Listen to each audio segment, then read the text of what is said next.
Every single week at 8 p.m. EST, we come here for 1 hour only solely for three simple words. Gentlemen, it's all about brotherhood, blessings, and breakthroughs. The brotherhood between men. The only time you look down at another man is when you're picking him back up.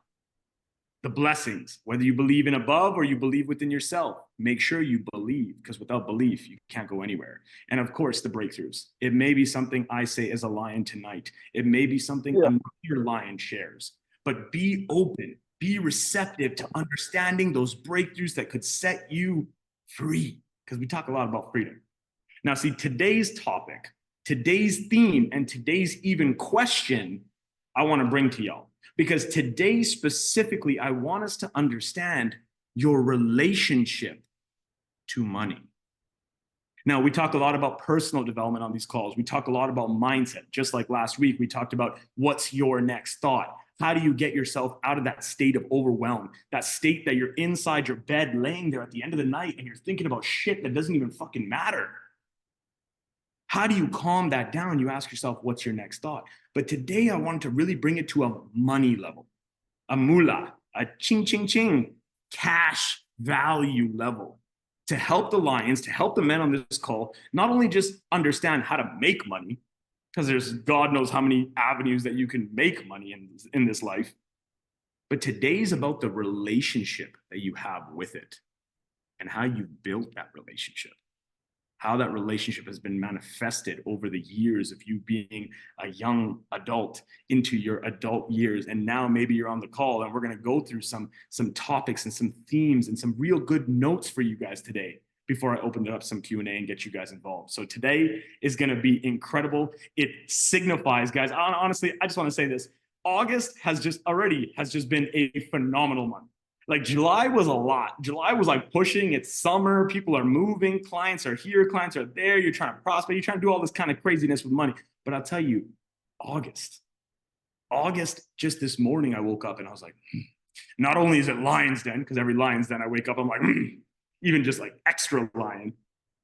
But this month I have a very good energy. And money was the way that it kind of started to understand to me. So I wanted to give you guys some value tonight on money. Your relationship to money, how you establish that relationship, and how that relationship right now is helping you or hurting you. Is that fair, gents? So I want to make sure that I acknowledge the guys in the room. I see Carlos in the house, my guy, Young Sharks in the house. We got Joshua in the house. We got Mazen in the house, all the way from Calgary, man. I'll be seeing you this weekend, Mazen. I'm coming out to Canada for the weekend. That's going to be incredible. We got John in the house. We got Landon coming in, man. Our young guys in the house that are really pushing forward. I love that. Dre, Jay. We got Margene. We're going to get this started, guys. Before I get started, though, before I actually give you guys some value, some notes, if it's okay with y'all, I want to share a little bit of a story. And the story comes from the theme and the mindset of what money is. To me, my relationship with money and how my establishment and my relationship was created from the beginning. You see, I remember being a 4-year-old kid. My dad was an immigrant to Canada from India, and he was shoveling snow. Yes, Calgary, -40, snow everywhere, shoveling snow in the morning. And I just remember seeing him outside shoveling snow and taking the snow off of his taxi. Classic story, I guess. Brown man, Indian man, taxi driver. Yes, it's a stereotype that actually makes sense. But at the end of the day, when I saw him at 4 or 5 years old going outside shoveling snow and getting into that taxi, I realized one thing very quickly. We didn't have money. You see, we were living in a very small home, and we were living in Rundle, if you know what Calgary, Alberta, Rundle is. And it was interesting to see the dynamic of him working as hard as he possibly could, my mom working at a convenience store, my grandpa taking care of us, and just the scarcity of money. Never having money, never being able to, just understand what it even means. But then my dad made that decision. He made that decision to really unpack himself, to get into the world of pushing and hard work, dedication. Everything that we learn nowadays is hard work and dedication, right? Gentlemen, can we agree? Everyone's telling us hard work and dedication, but we're fucking men. We were designed to build and bred on hard work and dedication, at least for those of us in the era of understanding what that means. But what was interesting is that I was able to actually view my dad. And what that showed me was having no money and having people in our basement that could actually help support the rent, even though it was completely illegal at the time. Having a Spanish family in the basement, paying a little bit of the rent. I started with no money, but in my teenage years, quite interesting enough, I was able to transition fairly quickly because my dad went from a taxi driver and then started his own business. They say entrepreneurship is the route, right? Start your own business. He started his own Indian grocery store. So going from no money to now cash on demand was a very interesting play. In my teenage years, I was able to take that money that my dad was giving me and spend it on shit that I shouldn't have spent it on. I started buying drinks, alcohol, smoking weed, getting it wrong with the wrong crowds, and ending myself up. Most of y'all know this, 17 years old, sitting in a jail cell thinking to myself, what the fuck have I done to myself? Am I really going to lead my life like this? Now that I've been able to have money, yes, God willing me, blessed from my parents that were able to come here and support me, or am I just going to end up in a jail cell or end up dead because of the choices that I'm making? And from there, it escalated into my early 20s, where I was able to take that now knowledge and that experience of being a degenerate failure to my parents and say, it's time to invest in myself. It's time to take the money that I have available, invest it into my personal development, but also my business development. You see, at the time, I was just a 17-year-old guy, 18, trying to think that residual income was it all, right? This is where network marketing companies were first coming up. And I was just like, oh, I'm going to create a vending machine company because it's going to residually pay me. It doesn't work like that. But once I started investing in myself personally, I got myself a mentor and I was able to channel that energy the right way. What it did for me was allow me to scale something that my dad had been starting to slowly put together. He was saving as much money and he bought one home. For those real estate investors in the room, all it comes down to is saving enough money to get a down payment to buy one house so that you can rent it out and you can have cash flow for the next 25 years. Yeah. So he bought one, and luckily he bought two. And a six-figure portfolio that he had, I was able to, at a very young age, and in my early 20s, take that real estate portfolio and transition it into commercial. Go and buy 3 small homes, tear them down, and build my first commercial real estate property that ended up going into the millions, the 7-figure aspect. But I tell you this because it may sound easy, but it's not. You see, most of us get on these calls, most of us get on social media, most of us talk and we say all the wins that we've had, all the fucking success that we've achieved, all the amazing things that we want. But we never talk about the failures. Because as I was able to start making money, yes, millions, I was also spending millions. I started buying a nightclub and I started buying a marketing agency and I started, what can I get my hands on? A holistic clinic. I spent $200,000 on a retail business, which failed and failed and failed. Each one that I would invest in, each one that I would put some money in, I would say, could be a one. This could be a form of income that I could, supply myself with and start forming. They say 7 forms of income, right? But they're failing one by one. You see, real estate was my engine. And that's where I want us to really understand. You must have an engine and you must have a passion. In the midst of having an engine that was supplying me, I started getting shiny object syndrome.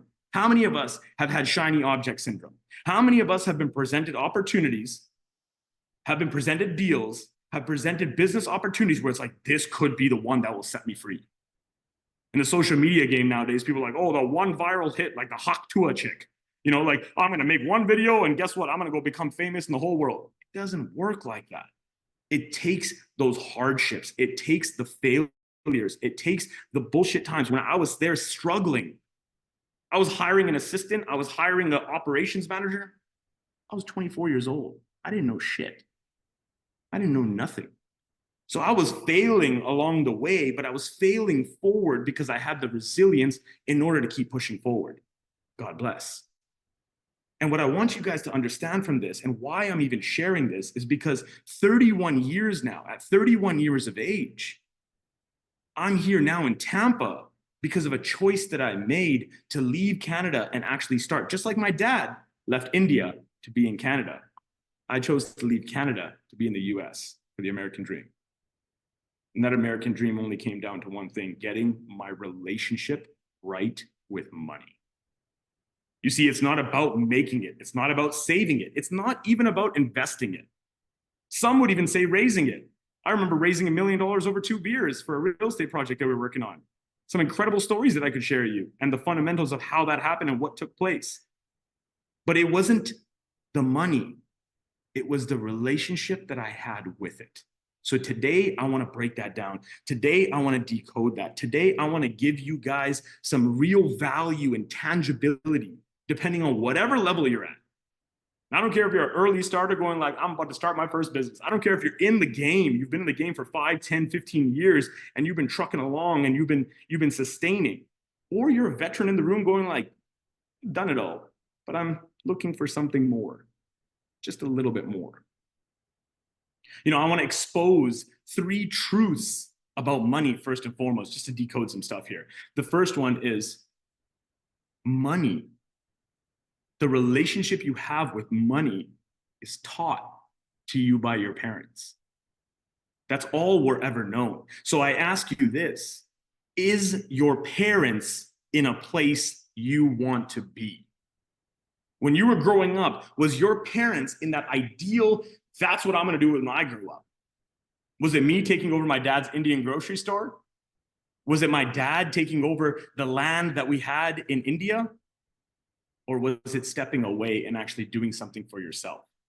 You see, advice is very, very powerful. Who are you getting your advice from when it comes to money?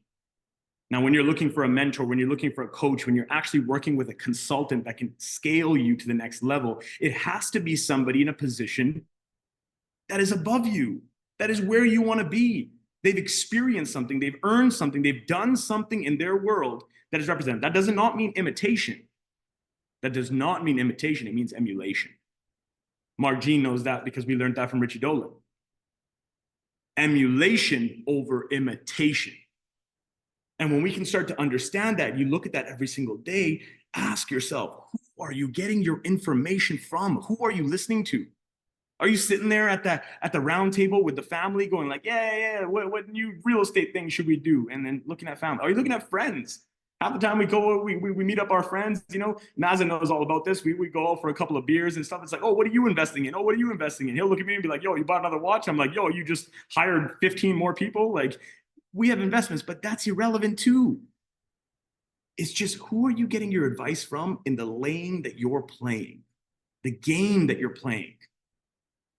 Second thing that I want to mention of the truths is money is the root of all, and many of us might say evil, which I absolutely freaking hate. This stigma that was created about money is the root of all evil. No. Money is the root to all abundance. Abundance. The real understanding of what abundance means. Abundance is having enough, feeling good enough, being at the level that you need to be at that time, and actually understanding that you have an overwhelm of opportunity, experience, everything, regardless of what level you're at. And we're going to talk about dollar figures today. I'm going to show you about $100, and I'm going to show you about $100,000, and we're going to show you about $100 million. We're going to go through 3 calibers today, and I want to really break this down for everybody that's on the call and every level that we're at on this call, because this is men from all over the world. This is men coming together from all over the world to really harness the power of what brotherhood, blessings, and breakthroughs are. So how do you spend versus expectation? See, most of you have businesses. Most of you are either coaches, consultants, real estate professionals, business owners. But how do you spend your money versus how you expect people to pay you? Because if you're cheap and you go and say, I'm not ready to spend $100,000 yet, I can't give somebody else $100,000, then don't expect $100,000 to be brought back to you. We have to understand this fundamental law. This law will help you establish, and that doesn't mean that it needs to be $100,000. It can be at your own level. Play at your own level until you can accelerate yourself. But whatever level, whatever baseline you're on, make sure that you have the ability in order to spend it so that you can expect it. And the last thing. This one's very interesting because the way you understand your value, and this is all about being a lion. I go on and on about this topic all the time, and I'm not going to go into a rant because of how big of a fucking detriment it is in today's society that men are not playing the game that we were designed to be. We were designed to be protectors. We were designed to be providers. And we had this the whole thing going until something along the way decided to say, oh, that's not important anymore. I have no idea what that was. And I'm not here to be, controversial or anything like that. I'm here to tell you, regardless, the men on this call and the men that watch this call are men that want to accelerate and be the powerful kings that they were deserved to be. And that comes down to the value that you own yourself. What value are you placing on yourself? Like if I were to ask you, how much are you worth? How much are you worth? Most of you will think about me like, well, my net worth based on assets minus liabilities equals this. But I could also say, well, what are you worth per hour? And you'd be like, oh, well, I'm $100 an hour. I'm $1,000 an hour. I'm this. But what I actually ask you is, what happens when you're $1 million an hour? What happens when you're an Elon Musk or you're a Mayweather? A Floyd Mayweather that gets into a boxing ring for 12 rounds and makes more money than probably this whole call combined in 12 rounds. Like hundreds of millions of dollars. Interesting. But what is the difference? Why are they allowed to charge that much? Maybe let's take it down to $100,000 mark. $100,000 an hour. Let's talk about a Grant Cardone or like a Tony Robbins. Tony Robbins charges $750,000 for about 3.5 hours of his time. I know this. But what are they doing? Are they superhuman? Do they have superpowers? No, they don't. They have something that I want to really signify today. The value in themselves. It's not about the social media posts. It's not about showing the Lamborghini and all the freaking condos and all anything like that. It's about the worth they have when no one's looking. I always talk about integrity. Integrity is what you do when no one's looking. If you got real integrity, you're going to be the same alone that you will with people. Money works the same way because when you can own your value, you can start to own your price. And when you can own your price, that's when you can go out into the marketplace and actually transact and not be thinking that money is going to hold you back. Today I made a post. It was incredible because a lot of us men, what we do is we think money is the caliber of us achieving success, us achieving the beautiful wife and the kids and the home and the everything that we've been portrayed in our lifetime. We think money is going to solve that. But a real woman, a real queen, doesn't care about the money, just wants to be with you. Life is very interesting, and what's being portrayed online is horrible. And this is why I want us to understand that even if you're at $1,000 an hour, every single line on this call at minimum, based on our experience, based on the time, based on the coaching industry going viral, based on the billion-dollar industry we have, if packaged, polished, and positioned the right way, all of us on this call are worth minimum $1,000 an hour. If you can own your value. Don't matter if you're 16 like Landon. It don't matter if you're 30s like me. It doesn't matter if you're some of the seasoned veterans in the room that have gone through years of experience.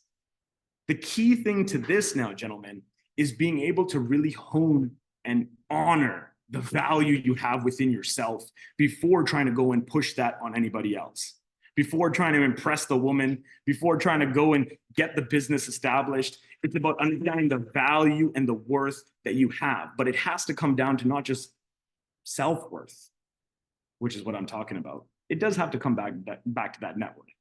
It still got to come back to that financial stability, the financial capability, the money in pocket, the transactions that need to be applied. And that's why establishing your baseline is a challenge that I want to set for you guys this week. I want this to be a challenge for all the gentlemen on the call and all the gents that watch us in the recordings afterwards to just know your baseline. Very simple this week. Just know your baseline. What's your baseline? Is that $100? Is that $1,000? Is that $10,000? Is that $100,000? And if you're over $1 million, we need to have a different conversation, probably off call here. But at the end of the day, what's your baseline? And when I mean baseline, I mean a number that's in your account that acts as your zero. We forget to do this. We try to make as much money. We try to expense out all this money. But what's a baseline? What's something that if $10,000 is in my bank account right now, if I have $9,999, guess what? I'm -1. -1. So I'm kind of in debt. I'm in the red. This week, I want to challenge you guys to have a baseline and establish the true honesty behind it. See, it's okay. It's okay to have $100. It's blessed to have $100,000 as your baseline. But just understand, stop cheating yourself by trying to think it's going to be up or down, and just admit it, own it, hold that platform straight.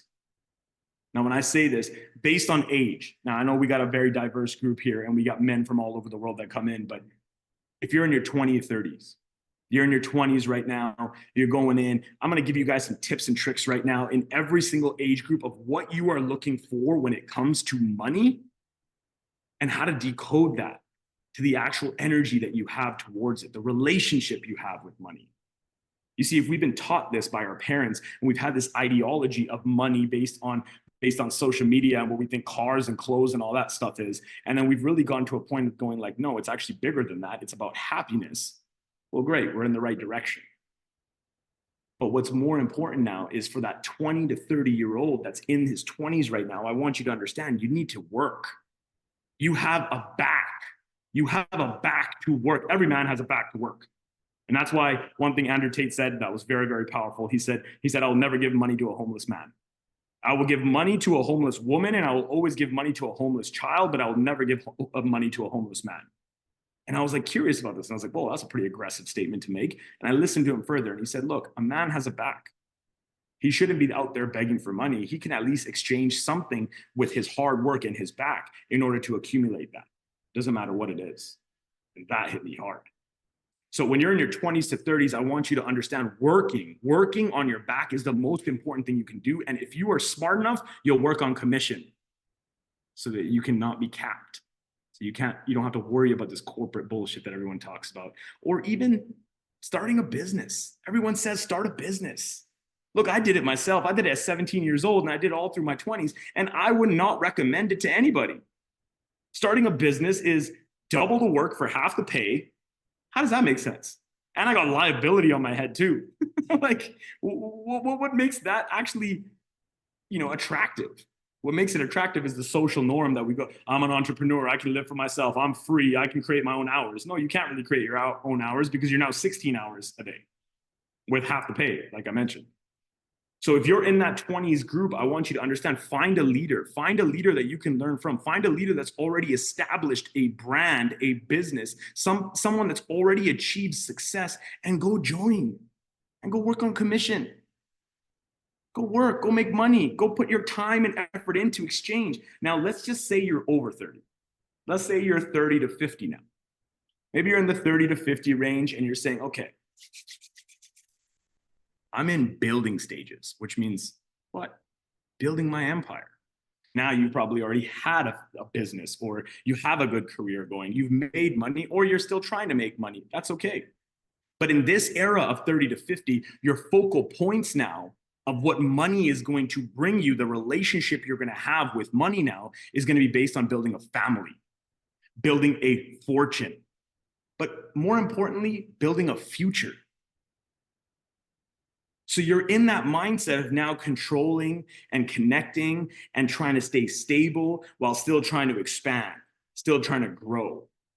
Oh, I got a woman in my life. I got to maintain a relationship now. Oh, I got kids now. I got to maintain the kids. And I still got the business at hand that's been fueling me. It's more about balance in these years from 30 to 50 that helps you understand your relationship to money in the way that you actually want it. Because do you really want $100 million? Or do you want to, at that moment, just make sure your family is taken care of, your fortune is set, and that you actually have a trajectory of eventually getting to the word retirement, which is not what we're going to do 50 plus.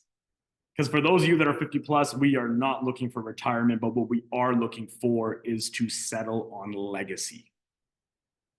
Legacy.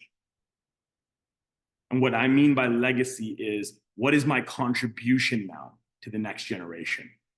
Whether it's my own next generation, the kids that are sitting at home. I was just actually, I was sitting at a bar just earlier. I was with Ric Flair and a couple other guys, and we were talking. There was another guy, Mike, there, and we had another chat. And he's like, I got a 23-year-old son at home, and I just don't understand. He just doesn't want to do anything and all this kind of stuff. And I was like, interesting. But I was like, well, he's like, I'm 60. And I was like, but you want to contribute to your next gen, don't you? He's like, absolutely, man. Like, I grew up in such a way and I just want to be able to help him, but he won't listen to me. I was like, well, you're his dad, so it makes sense.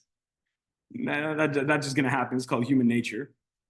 But at the end of the day, what it really got me to understand is he wants to contribute to his next gen. The second thing is that the impact to the world. Most of us want to make an impact in this world.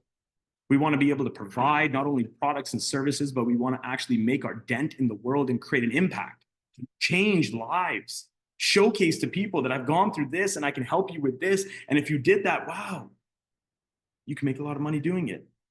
But legacy is more important than just that money. Legacy, what really gets you is making money for peace. It's peace that we seek at the ultimate. When we get to our midlife, our 50 mark, it's about peace. Peace is what we seek. So when we understand peace, we understand clarity, we understand the foundation, we understand hustle. In your young years, you want to hustle. In your mid years, you want to really build that foundation. And then ultimately, you want to build and understand the clarity that it's going to give you to take the next step. How many of us can agree with that? Now, gentlemen, we do these calls because I don't want this to just be about me. I don't want this to about just, just giving you guys value and doing all this amazing stuff, which I love to do, but I want it to be a part of you guys as well too. So we're going to open up Q&A in a little bit here. And I want you guys to chime in and I want you to be able to give some comments and thoughts and certain things that you may have experienced and maybe some things that you are currently with the relationship with money that you have right now. I see a lot of new faces on here. So I want to address something to some of the new faces, because for those of you that join us every single week and have stayed consistent with us, it's incredible. For those new faces that are here in the Lions Den, I want you to understand this is a community that we're building long term. I'm not here to get quick sales and let's just figure out quick. I don't give a shit about that. I have enough businesses and other opportunities and products that will be able to serve you. What this is serving you as a man that you are is to connect with like-minded brothers, period. We are scarce at the moment. I was talking to another gentleman the other day and I was like, he was telling me, he's like, yeah, I got a wife and I got 3 babies and I got 2 twins. And I was, oh, wow. And I was like, you're scarce, right? He's like, what? I was like, you're scarce. Like, you're a man with a woman, kids, and a business. And I was like, that's kind of becoming obsolete. So this is for us to finally come together the right way with the right brothers and make it happen. I said this to another guy the other day, and he was just like, what do you mean, man? I don't want to play games. I'm like, you don't want to play games with yourself? Why not? Make it entertaining. Like last week, actually, it was actually Lions Den last week. And funny enough, I do challenges, crazy challenges. I told you guys to brush your teeth with the opposite hand. I told you guys some crazy things to do, but I took a shower with just my eyes closed. I said that to you guys. I wanted to just test myself.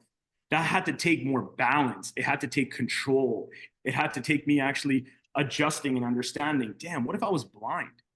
How would I react? But I gave myself a challenge, even that I'm doing right now. I'm closing my eyes while I'm on a call right now with all of you guys. You know how hard that is? You know how hard it is to continuously speak and not even seeing what I'm seeing?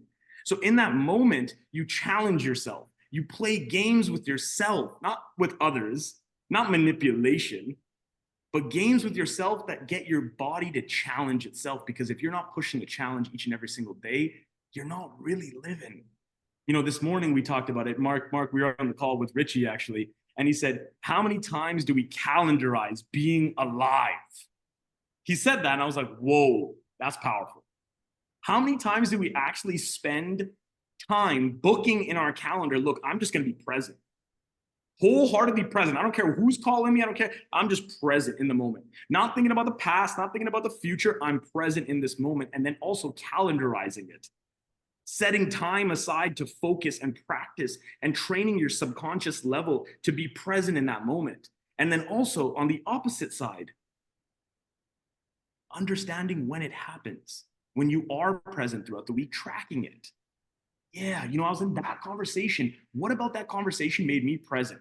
But then there was another conversation where she was talking to me and I just felt like, oh, like I guess still got to get to my phone. I still got, what was the difference in me being present? Because, gentlemen, the more you become present in the scenes that you have, whether it's sales, whether it's relationships, whether it's even making money, being present is the key. You must learn from the past.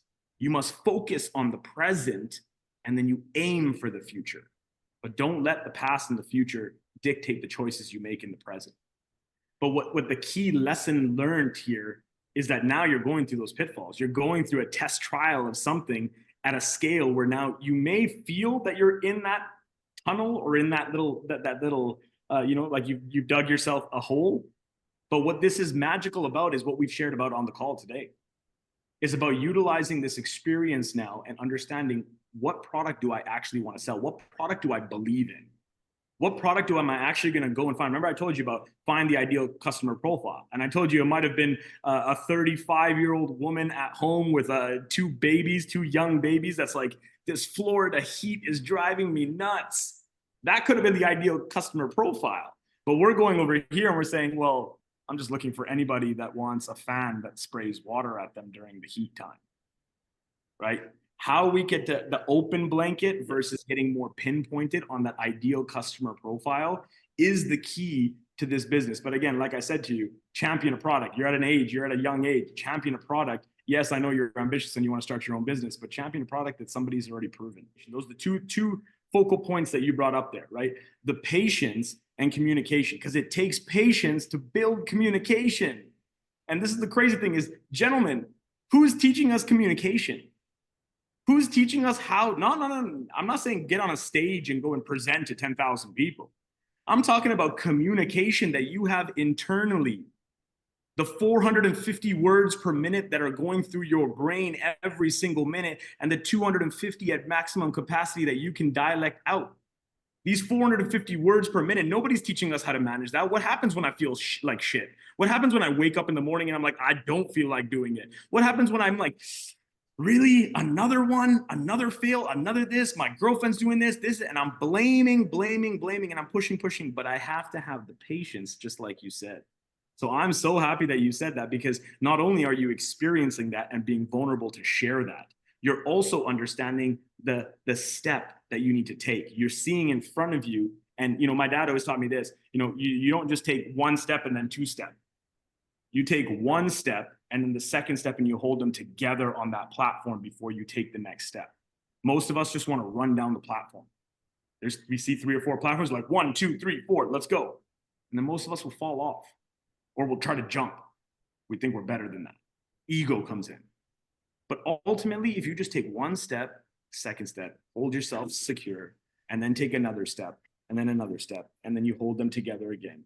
Each step will allow you that patience that you were talking about. And then also, again, aligning with the right people that are going to be able to harness and help you with the communication, both internally in your own brain first, and then how you speak to the people around you. Whether you want to be on stage, whether you just want to build a better relationship with the people around you, your wife, your kids, your friends, your coworkers, your boss, your employees, whatever it may be. That stuff comes in time.